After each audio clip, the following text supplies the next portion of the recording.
Yo, what's going on? Let's keep some Black Quarterback series. So I'm not even gonna waste you guys' time. Let's get into it.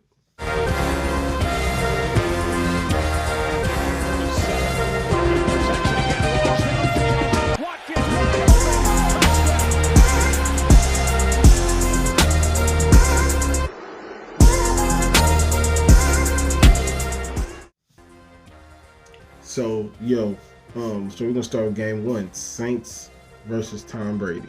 So I have a lot to say about this game. Um, First of all, it was a boring game all the way through until the fireworks happened. Tom Brady made some decent plays, but that's not what I want to talk about with him. It's the double standard I want to talk about with Brady. So Brady was screaming at players, throwing tablets, throwing helmets, and just being super unprofessional. Nobody's talked about that all day. I haven't watched no sports shows Monday yet. I wanted you guys to get my raw opinions. But even yesterday, nobody even brought that up. Nobody even called him to task about it. Nobody talked about how unprofessional he was. Nobody talked about how unbecoming this man was. And it was absolutely disgusting what Tom was doing. And it ain't like he had that good of a game. 18 for 34, 190 yards and a touchdown. I'm sick of this man getting away with almost highway robbery. And then people look at me crazy when I say something about Brady. Now, did he make the touchdown he did throw was basically to win the game? Some could argue that, but I would argue the interception that the pick six that Jameis Winston threw was worse. And so let's put all that Tom Brady pandering to the side, because that's exactly what people are going to do today. They're going to pander. They're going to defend Tom and everything. Not only that, but he got his best receiver suspended because he called the other man a B word and he reacted and blah, blah, blah, blah. I'm sure I'm showing it on the screen. And got his best receiver suspended.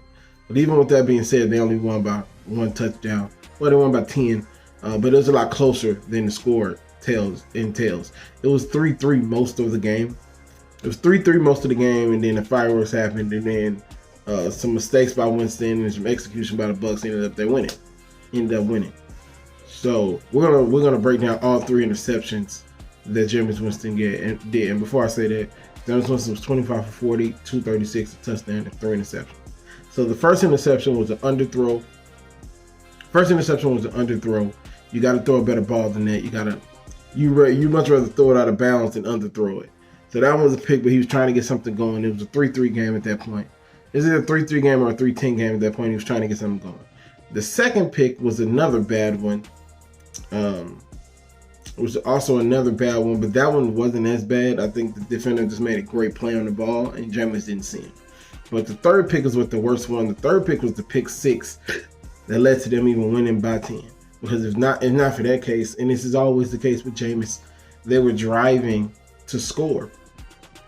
If they score that touchdown, it's 7-20, and it gets a lot different in New Orleans than it was. But unfortunately, that's not how it went. And New Orleans ended up losing the game. And so we're going to get to Baltimore. Jesus.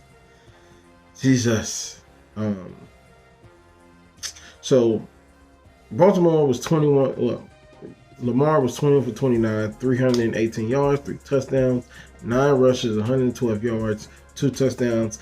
Bateman had a solid game, 108 yards, a touchdown. Andrews had a solid game, 108 yards, and a touchdown as well. So, but that's not the worst part of this. The worst part of this is they didn't play this well in the second half. Doing my numbers and give or take some yards or some things. So I told you about all the numbers Lamar had. In the second half, he was 10 for 16, 108 yards, and a touchdown. And you can obviously see that the offense was scaled back to play prevent off where they just run the ball 3 times, kick it off. They were up 7, I think it was 7-28 or 7-35 at one point.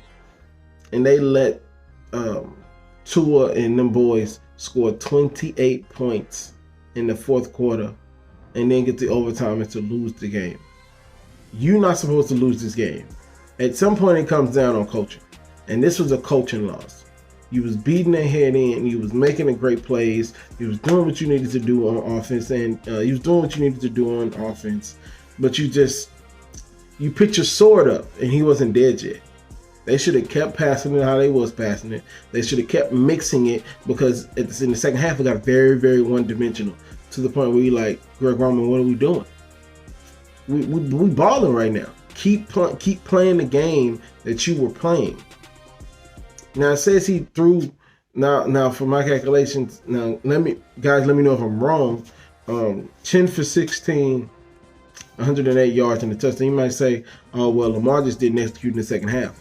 You watched the second half. The philosophy was a lot different in the second half than it was in the first half. The second half was way more run. It was more or less like last year. It was way more run heavy. Well, as though the offense has morphed into this non-complex mixture of run and pass, and Bateman is turning the corner. Isaiah likely had caught a pass this week. Like, it's morphing into a regular offense. I think Steve Young said that a while ago about his own career. He said something along the lines of like, he was a runner when he first came in, and then he learned how to become more of a traditional passer and run a regular NFL style offense. And I think that's what's going on with Lamar. The offense is starting to become a lot more sophisticated and NFL ready, right? But let's get to this. The defense was terrible. They couldn't guard a park call all day. They had their ups and downs. They got some sacks. They made some good plays. Obviously, for it to be 7-20 at one point, the defense had to make some good plays. In the second half and overtime, they did much to do with nothing. Somebody needs to be fired for this performance, because this performance was terrible. Absolutely awful. I don't really have much to say other than Lamar better not be the reason for this injury, or reason for this loss, because this loss was not on Lamar Jackson. And so another guy that's going to be in the thumbnail, Russell Wilson, 14 for 31, 219 passing yards, a touchdown and interception. I have real questions about Russell Wilson. Is he Russ anymore? Because he doesn't look like Russ anymore. The Russell Wilson that was terrorizing the Rams when the Rams were in St. Louis. This is not that same guy. Now, are the Texans better than we think they are? I think so. The Texans are much better than they think they are. Lovie Smith is coaching a hell of a defense down there in Texas. I understand that. But these are still the Texans. You are Russell Wilson. You are a future Hall of Famer. You got to give me more than 219 yards, a touchdown, and interception. You got to give me more than that. Lovie Smith is a great defensive coordinator. He's there for a reason. But you got to give me more than this. You have the weapons and the artillery needed. Russell Wilson seems tentative. It seems like he's aged super duper fast. Like, I don't know where all the aging came from out of nowhere. I don't know. Was Russell Wilson worth the $200 million that they paid him? It don't look like it. It really doesn't look like it. I'm just not impressed. I'm just not impressed with what Russ is doing. Jeez, oh my God. I couldn't wait to get to this game. Let's get the numbers out the way first. 31 for 49, 277 yards passing, led the team back from 20 down to win the game. That was the theme of this week. If you look at this, the AFC North had a long day, and the league at large had a long day. So, Kyler Murray, they got to have better starts. They have to have better starts. You got down big against Kansas City, and then you lost. But you got down big against an inferior opponent, and you won. You can't be living dangerously like this. I remember Jameis Winston's Florida State team used to do this. They used to get down big numbers and then come back and be like, oh, no. You know, even Deshaun and Trevor Lawrence's teams vaguely did this when they was at Clemson. You can't keep getting down and then having to crawl yourself back up. You can't keep living on the edge like this. The same way that it shot, or that it caught Patrick Mahomes off guard a year ago. You can't keep coming back from these large deficits and think that that's the way you're gonna win football games. Vegas, but shifting to Vegas just couldn't close. I don't know what happened. They was up 20 and like the ceiling fell out. Like, and obviously, if I had to point to anything, probably the number one reason is the time of possession. The time of possession was like, I'm gonna put it on the screen, but the time of possession was such a huge gap. You would have thought that they were winning wire to wire. You would have thought the Cardinals were controlling it wire to wire. Like, they just couldn't get the ball in the end zone for whatever reason.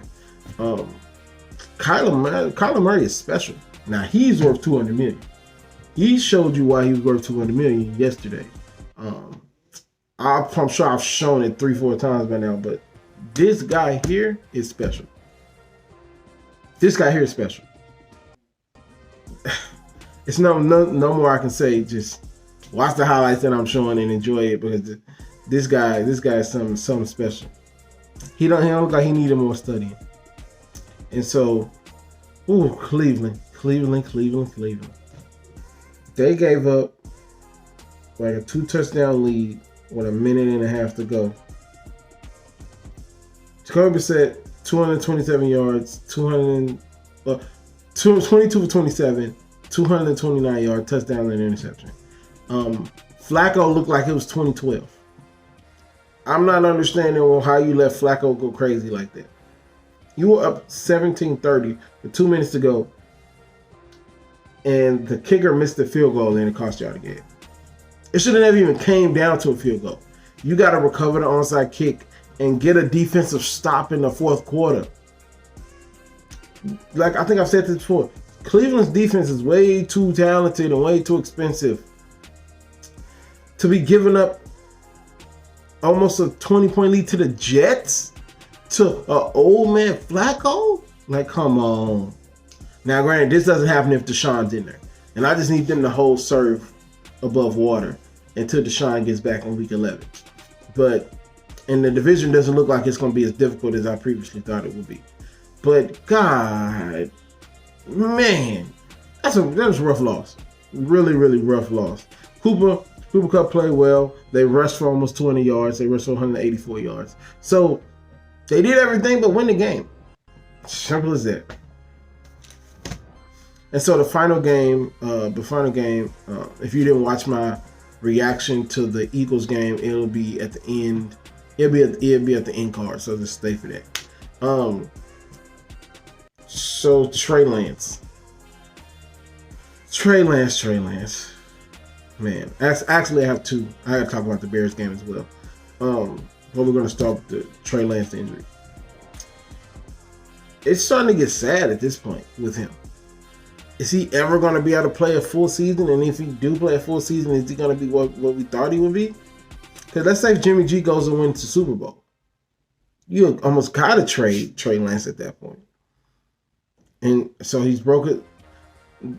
The injury has not been fully stated yet, but looking at all the guys and talking to people who kind of know these injuries and stuff, it looks like he broke his ankle and he's going to be out for the season. And that's terrible. That's terrible. Because that's another season goes by of them not knowing what they have in Trey Lance. And it's starting to look like a bad pick. It's really, really, really starting to look like a bad pick. We shall see. We shall see. And I guess it matters for context. Geno Smith, 27 for 30, 197 yards interception, and ended up losing by 20. And so, the last game that I didn't do a review for, I didn't think it was really necessary. They lost by like 2-3 touchdowns. Justin Fields. I'm very disappointed in the play calling for Justin Fields. He only throws 11 passes. Why does your first round quarterback, who's shown flashes of brilliance in the monsoon, only throw 11 passes when you're down by 15-20? There's no reason for that. This is a young team that's supposed to be learning how to win on the road. On the road of learning how to win, you lose games like this because they got both Aarons on the other side. Aaron Jones and Aaron Rodgers was them guys last night. But you got to give your team a chance. 7 for 11, 70 passing yards, a touchdown and interception. Like, you got to give your team a chance. You're not giving your team a chance doing that. You're not giving your chance. You're not giving your team a chance at all. So that's pretty much all I got for you guys. You'll probably see another video from me tomorrow or tonight going over week 3's picks, because I recorded week 3's picks a little too late to post it. So let me know how you guys feel about week 2. Was it great? Was it not great? What you want me to do to improve it? Do you want me to cover a specific team exclusively? Let me know. Like, subscribe, do all that YouTube stuff, and I'll talk to you guys later. Enjoy football.